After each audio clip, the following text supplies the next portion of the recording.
today we will discuss lecture number 5 from chapter number 7, fundamental concepts of organic chemistry in second year class.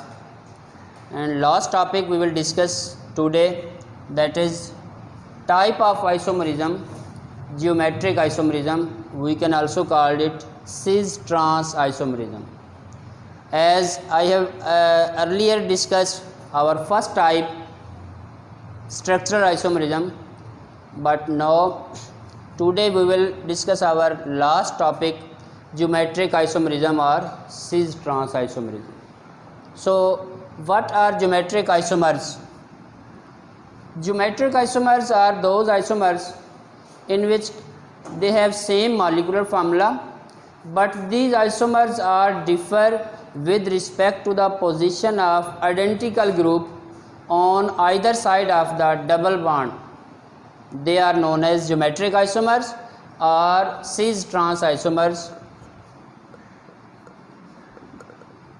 Compounds having same molecular formula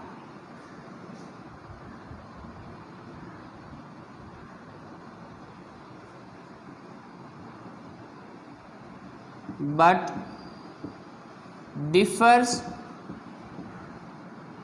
with respect to the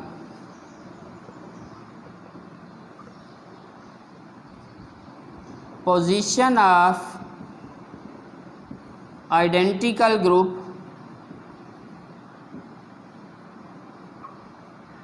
present on either side of the position of double bond. They are known as geometric isomers.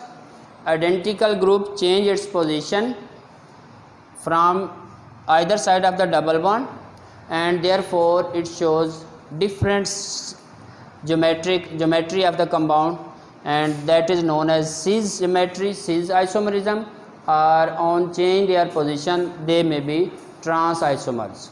तो ये इसमें last जो इसमें है topic chapter number 7 का geometric isomerism और simply cis trans isomerism. इसकी अगर डिफ्रेंशिएशन की जाए कि सिस आइसोमरिज्म कब है और ट्रांस इसकी ज्योमेट्री कैसे चेंज होगी, अरेंजमेंट चेंज कैसे होगी,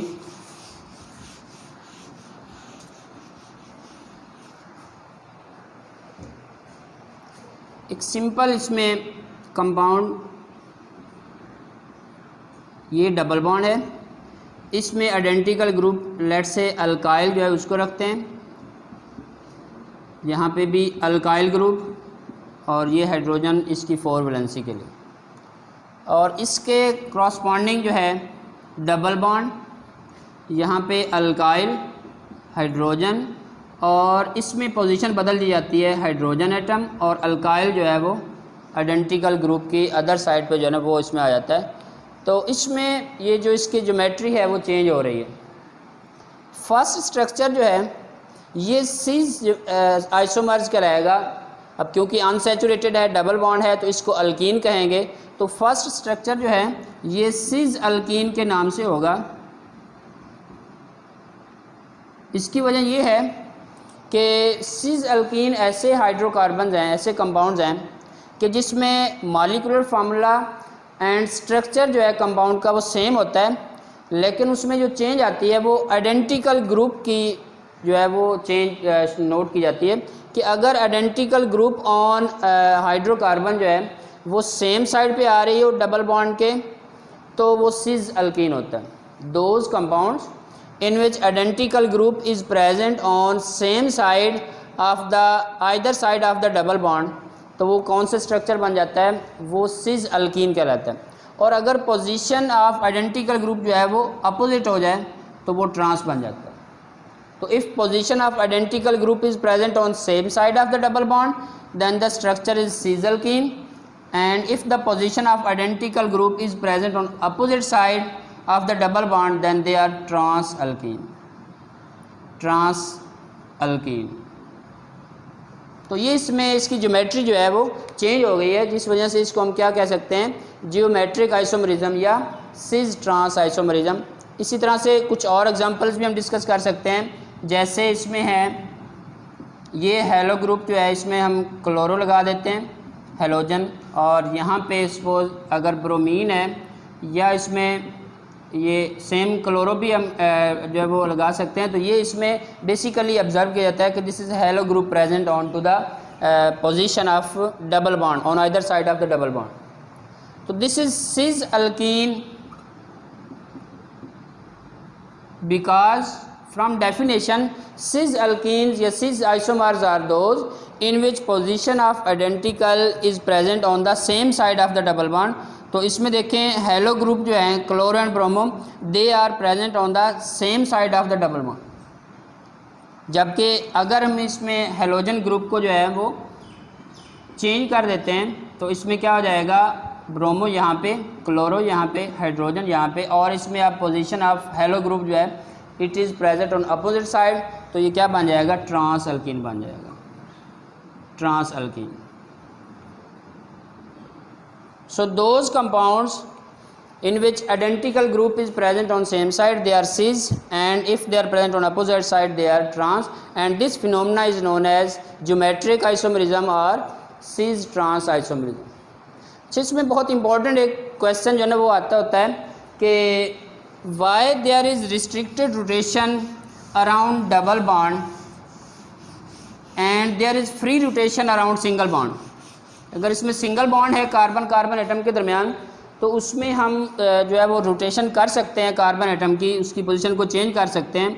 लेकिन अगर इसमें डबल बॉन्ड है तो उसमें आइडेंटिकल ग्रुप जो है वो इसमें कार्बन को रोटेट नहीं किया जा सकता, और यही वजह है कि इसकी जो ज्योमेट्री चेंज हो जाती है वो इस रिस्ट्रिक्टेड रोटेशन की वजह से ज्योमेट्री यानी सिज से ट्रांस स्ट्रक्चर जो है वो शो होता है। तो क्वेश्चन ये है कि why is it so, why there is restricted rotation around double bond, यानी इसको हम रोटेट करके या इसको हम रोटेट करके एक आइडेंटिकल फॉर्म सेम आइसोमर्स की फॉर्म में जो है या इसका जो स्ट्रक्चर जो है उसकी फॉर्म में, ज्योमेट्री की फॉर्म में कैसे नहीं राइट कर सकते। अगर इसमें सिंगल बॉन्ड होगा तो फिर ये रिस्ट्रिक्टेड रोटेशन जो है वो नहीं होगी, फिर हम कहेंगे कि there is free rotation around double bond, इसमें वो कार्बन एटम। तो डबल बॉन्ड में जो है ना ये रिस्ट्रिक्टेड रोटेशन होगी और ये रोटेट नहीं करेगा, जिस बेस पे इसकी जो ज्योमेट्री है वो चेंज हो जाएगी और ये सिज कहलाएगा और ये स्ट्रक्चर जो है वो ट्रांस कहलाएगा। तो इसकी अहम वजह क्या है, इसकी अहम वजह जो प्रेजेंस ऑफ पाई बॉन्ड है ये बन जाता है। कार्बन एटम में जो पाई बॉन्ड की प्रेजेंस है ये इस कार्बन को बाउंड कर लेता है, ये इसको लॉक कर लेता है, और जिस बेस पे कार्बन जो है वो रोटेट नहीं करेगी और उसकी ज्योमेट्री जो है वो चेंज हो जाएगी। अब इस स्ट्रक्चर को थोड़ा सा एक्सप्लेन करें तो आपको इसका जो एक लॉक सिस्टम है वो समझ में आ जाएगा, जिस बेस पे कार्बन जो है वो रोटेट नहीं करेगी। तो ये इसमें डबल बॉन्ड है, डबल बॉन्ड में ये सिग्मा बॉन्ड और इसको क्या कहते हैं, पाई बॉन्ड। सिग्मा बॉन्ड तो डायरेक्ट जो है वो कार्बन अदर कार्बन के साथ जो है वो इसकी अलॉन्ग एक्स एक्सिस पे न्यूक्लियाई पे इसकी जो है ना वो बॉन्डिंग होगी, ये सिग्मा बॉन्ड बन जाएगा। ये जैसे इसमें आइडेंटिकल ग्रुप है उसको हम बेशक वैसे ही राइट कर देते हैं, यहाँ पे भी और इसके साथ भी। जबकि जो पाई बॉन्ड होता है ये बनता है साइड वाइज ओवरलैपिंग से, यानी इसमें जो अनहाइब्रिडाइज्ड ऑर्बिटल्स होते हैं ऑन ईच कार्बन एटम ये आपस में क्या कर लेते हैं, साइड वाइज ओवरलैप कर लेते हैं। यहाँ पे इलेक्ट्रॉन हैं तो ये क्या कर लेंगे, साइड वाइज ओवरलैप करेंगे अबव एंड बिलो, और इस वजह से इसको पाई बॉन्ड बोलते हैं। तो अब आप देख लें कि ये जो कार्बन है वो इस पाई बॉन्ड की वजह से ये लॉक हो गई है। अब ये फर्दर जो है वो रोटेट नहीं करेगी और इस रोटेट ना होने की वजह से इसकी ज्योमेट्री जो है वो बदल जाएगी। तो इसमें जो अहम जो कह लें कि जो रिस्ट्रिक्टेड रोटेशन है जिस बेस पे ये मूव कार्बन नहीं कर रहे और ये ज्योमेट्री चेंज हो रही है, और हम ये कह सकते हैं कि यही जो पाई बॉन्ड है ये रिस्पॉन्सिबल है to change the geometry of the compound cis की फॉर्म में और अल्की इसमें ट्रांस की फॉर्म में। तो अगर इसमें ये पाई बॉन्ड है तो इसमें रिस्ट्रिक्टेड रोटेशन है, कार्बन रोटेट नहीं करेगा, ultimate geometry of the compound change हो जाएगी। अगर हम इस बॉन्ड को जो है वो ये फ्री रोटेशन देखें सिंगल बॉन्ड में तो फिर क्या हो जाएगा, यानी पाई बॉन्ड को अगर ब्रेक कर देते हैं फिर इसमें सिंगल बॉन्ड होगा और फिर क्या इसमें कंडीशन आएगी कि कार्बन एटम में फ्री रोटेशन हो जाती है और वो कार्बन फ्रीली रोटेट करके उसकी सेम ज्योमेट्री जो है वो शो कर देगा। तो लिहाजा जो फ्री इसकी जो रोटेशन है वो सिंगल में होगी और रिस्ट्रिक्टेड रोटेशन जो है वो डबल में होगी और उस रिस्ट्रिक्टेड रोटेशन की बेस पे ये सिस एंड ट्रांस आइसोमर जो है वो शो करेंगे। तो ये इसमें था जो यानी मेन डिफरेंस कि it is due to presence of pi bond in lock the carbon atom and does not allow to rotate and therefore geometry of the isomer जो है it is change and it become geometric isomers are simply cis trans isomers.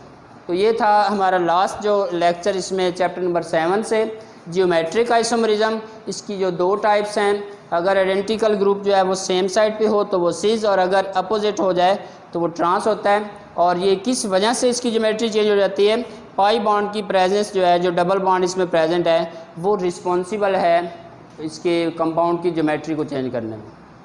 बहुत शुक्रिया।